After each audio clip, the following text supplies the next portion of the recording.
The night air over Mecca was velvet dark and sprinkled with stars, when a small boy stretched out beside his older cousin on a rooftop, listening while gentle verses poured from the Prophet's lips. Ali could taste the coolness of the breeze and smell the faint sweetness of desert blossoms carried from distant gardens, yet all his senses narrowed to the sound of revelation. Each word settled on his heart like dew, shining with promise. In that hushed moment, he felt certain that the message would lift him and the whole world towards something vast and bright, and the certainty thrilled him more than any childhood game. Ali's entrance into the world already carried a glint of wonder. His mother, Fatima bint Asad, sought shelter within the Kaaba when her labor pains overtook her, and according to early chronicles, the sacred walls opened to receive her. There, in a quiet corner known only to God, she delivered her son. For the Quraysh, a child born inside their most revered sanctuary signaled a life of significance, and for Muslims who came later, it felt like a sign that devotion and service would mark him forever. His father, Abu Talib, chief of the Hashim clan, held the newborn close, unaware of how the boy would one day steady a nation. Abu Talib was rich in honor but poor in silver. When a severe drought shriveled crops and emptied pantries, Muhammad, who had not yet received prophethood, suggested that each uncle ease Abu Talib's burden by caring for one of his children. Abbas took Jafar, the prophet took Ali. The arrangement was more than charitable. It placed Ali in the abode of character that defined truthfulness. He watched the prophet transact business with fairness, speak only honest words, and comfort slaves as warmly as cousins. Those early scenes etched themselves on the boy's mind, teaching him that greatness blooms from humility, and that love of God begins with kindness to creation. When the first revelation thundered through Hira cave, Ali was perhaps 10. The Prophet's wife Khadijah had accepted the message, but beyond their household silence reigned. One dawn, Muhammad invited young Ali to pray with him. Ali asked if anyone else believed. Learning that only Khadijah had embraced monotheism, he paused, considering the weight of a lonely path, then answered with a sure voice, "I bear witness." That bold declaration, echoing inside 4 clay walls, became the seed of youthful courage that never withered, even when the growing Muslim community endured taunts and threats. In Mecca, the new faith spread quietly yet steadily, drawing anger from leaders whose power rested on ancestral idols.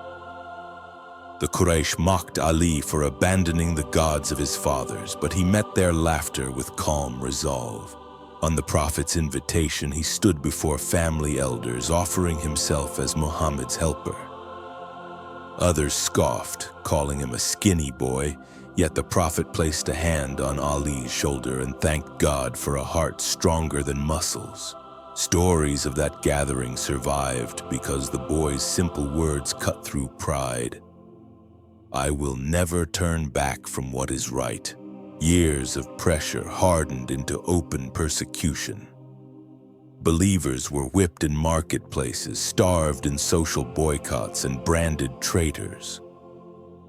Amid this turmoil, Ali's loyalty sparkled. When conspirators planned Muhammad's assassination on the night of his migration to Medina, Ali volunteered to lie in his cousin's bed, wrapped in the Prophet's striped cloak. Outside, swordsmen gripped steel, waiting to attack at dawn. Inside, Ali rested peacefully, whispering verses he knew by heart. When morning came and the would-be killers burst inside, they found the wrong man, and their fury echoed through back alleys while Ali prepared to follow the Prophet north. His journey to Medina was unhurried because he carried deposits the Prophet had safeguarded for Meccan creditors. Ali returned every coin before slipping from the city under cover of night. The road across lava plains bit his sandalless feet, yet he sang Quran to steady his stride, reaching Kuba days later with swollen soles and a heart light as the crescent moon atop the newly built mosque. In Medina's palm groves, Ali found camaraderie unlike anything Mecca offered. Men who once were strangers called each other brothers and worked side by side raising mud brick walls for God's house. Soon, conflict chased them even in this new refuge. The Quraysh gathered an army to crush the fledgling community at Badr.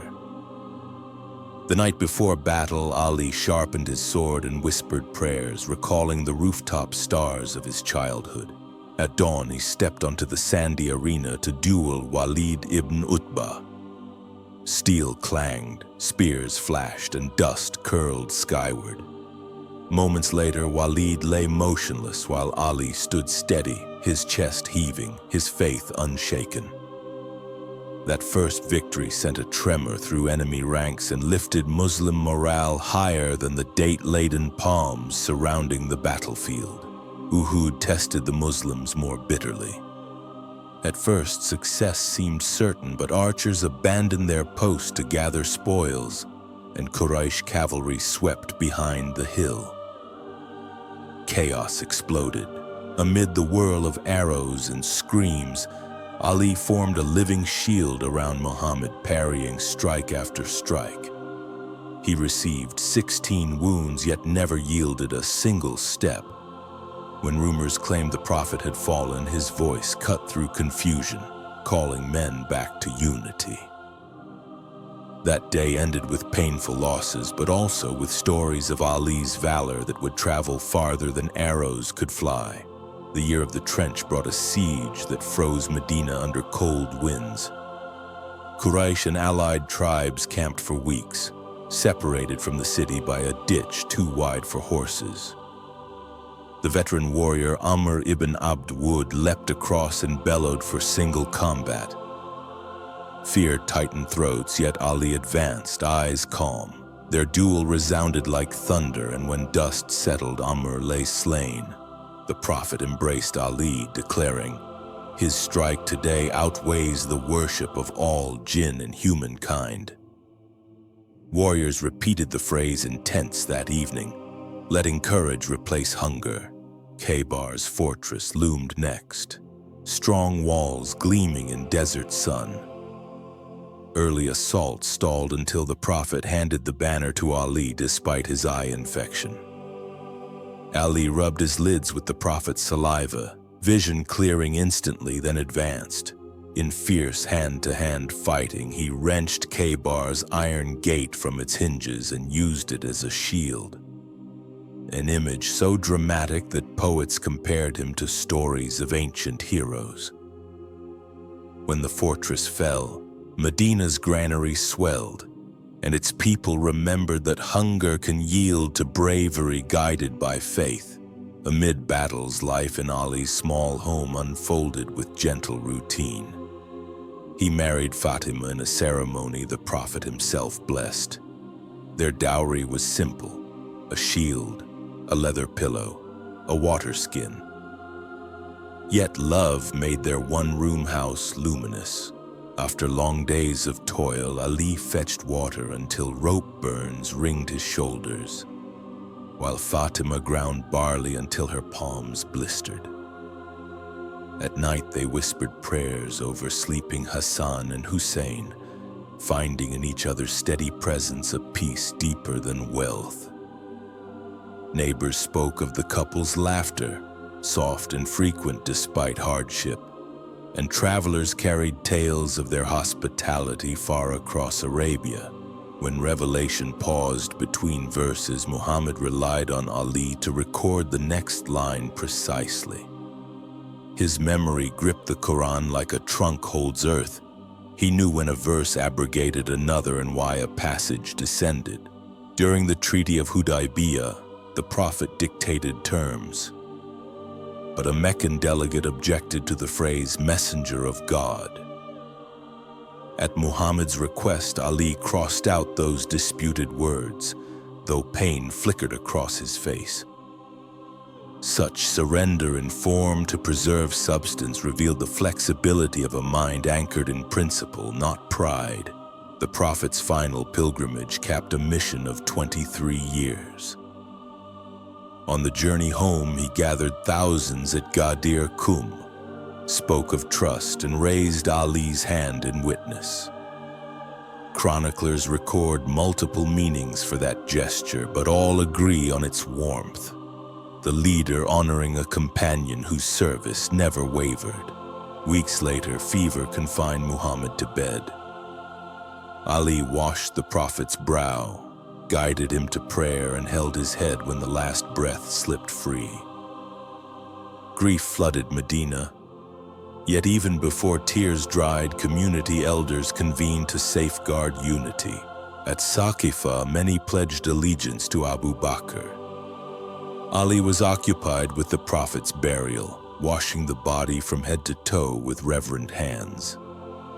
Debate later swirled about succession, but when Ali appraised the fragile fabric of the new Ummah, he chose cooperation over conflict, giving Abu Bakr public support. During those 2 years, Ali shared his encyclopedic knowledge of inheritance law and narrated hadith to scribes who feared losing the Prophet's voice in the rising clatter of conquest. Under Caliph Umar, Islamic frontiers surged beyond Yarmouk and Nahawand. Whenever governors puzzled over new legal questions, land tax in Syria, stipends for war orphans in Iraq, treatment of captive artisans in Persia, Umar sought Ali's view. The older caliph reportedly said, "Without Ali, I would be ruined." Their friendship balanced fiery resolve with cool reflection. Once Umar proposed limiting bridal dowries to quell extravagance. Ali quietly asked if Quran permitted such limits. Umar reconsidered, accepting that government must bow to revelation, not vice versa. Uthman inherited an expanding state flush with spoils. Early prosperity gave way to tension when appointments leaned toward his Umayyad kin. Letters of complaint poured into Medina from Egypt and Kufa, and Ali delivered them to the Caliph personally, urging swift reform. Uthman promised action, yet delays stoked rebellion. As protesters ringed Uthman's house, Ali sent Hassan and Hussein with waterskins to relieve the besieged elder. Despite those efforts, conspirators breached the door. When Uthman fell, Ali wept, knowing a knot of discord had tightened around the Ummah. Crowds gathered at Ali's door, pleading for leadership. He hesitated, fearing the caliphate might become a crown of thorns rather than a beacon of justice, but unrest swelled. At last, he accepted in the Mosque of Medina, beginning his rule with a sermon that shook cobwebs from complacent hearts. He revoked lavish land grants, ordered public treasury doors reopened, and replaced governors accused of oppression. To many, this felt like fresh rain. To others, it seemed an earthquake toppling old privileges. Aisha, Talha, and Zubair, companions revered for early sacrifices, demanded quick retribution against Uthman's killers, worried that justice delayed would be justice denied. Ali argued that proper courts needed calm, not chaos. Talks faltered, armies marched, and camel bells rang across Basra's plains. Before battle, Ali met the trio beneath a tent, tears streaking his beard as he begged peace. But hot words in the ranks triggered arrows. The camel carrying Aisha became a rally flag. Spearmen pressed forward. Ali ordered his men to disable the beast rather than harm the mother of the believers. When fighting ceased, he personally escorted Aisha home with guards and respect, proving that compassion can ride beside victory. Ali then shifted the capital from Medina to Kufa, closer to simmering frontiers. In Kufa's dust-swirled streets, he walked at night, cloaked, carrying bread and coins for widows who never guessed the giver was the Caliph. He sat in public court without pedestal, hearing cases from farmers and generals alike. Once a Christian lodged a dispute over armor. Ali, lacking proof, ruled in favor of the non-Muslim claimant. Days later, the man returned Islam's gift by embracing the faith, moved by a justice stranger to prejudice. Meanwhile, Muawiyah in Damascus refused allegiance, insisting that Uthman's blood cried out. Letters crossed the desert, growing sharper until both sides camped at Siffin along the Euphrates. For weeks they skirmished over water rights, though Ali forbade poisoning wells. When full engagement erupted, dust occluded the sun. Malik al-Ashtar advanced with Ali's banner, and swords clanged past sunset.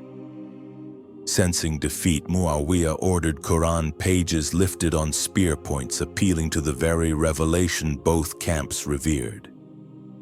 Many of Ali's soldiers, weary and pious, halted, believing further combat desecrated sacred writ. Ali warned of deception but grudgingly agreed to arbitration to prevent fratricide. Two arbiters met at Adru, Abu Musa for Ali, Amr ibn al-As for Muawiyah. Political cunning turned the proceedings into theater. When the final declaration stripped Ali and left Muawiyah ambiguous, outrage erupted among Ali's troops. A faction called Kharijites split off, condemning both sides and brandishing the slogan, "Judgment belongs only to Allah." They soon targeted civilians across Iraq, stabbing travelers and robbing markets. Ali gathered an army but pleaded first for repentance. Most returned. Diehards remained and perished at Narawan under a sky dark with grief because Ali saw in their fanaticism a distorted reflection of sincere zeal deprived of mercy. Even victory tasted bitter. Divisions festered. Ali spent evenings teaching in Kufa's mosque, describing God's grandeur, the fleeting nature of power, and the importance of tempering zeal with knowledge. His words, later compiled in Naj al-Balagha, tremble with urgency. Hearts rust as iron does, polish them with remembrance.